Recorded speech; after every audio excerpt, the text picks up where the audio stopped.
Hello friends, কেমন আছো তোমরা সবাই? তো আজকে আমি পুচকি আর ভাই বেরিয়ে গেলাম ঠাকুর দেখতে।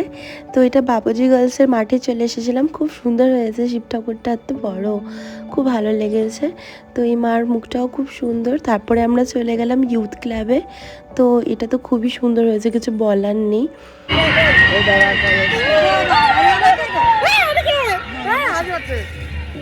খুব হাসি পেলো দেখে।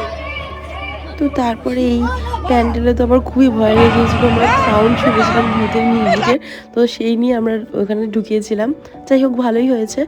আর এটা তো মানে চুমু হয়েছে, মানে খুব সুন্দর একটা মেসেজ দিয়েছে মেয়েদের প্রতি একটা। আর এটা প্রতিমাটা মানে দেশলাই দিয়ে বানিয়েছিল। যাই হোক, খুব ভালো হয়েছিল। তো তারপরে আমাদের খুব খিদে পেয়ে যায়, তো পেট পুজো করতে আমরা চলে গেলাম। দেন একটু সেলফি তুলে নিলাম। আর খুব গরমও লাগছিল বলে একটু আইসক্রিম কিনে আমরা বাড়ির দিকে রওনা দিচ্ছিলাম। ভেবেছিলাম বনগাঁর দিকে যাবো, বাট এত ভিড় আর কুলোলো না শরীরে। তো আমরা আজকের দিনটা এভাবেই শেষ করলাম। তো তোমরা ভালোভাবে পুজো কাটিও। Bye bye guys.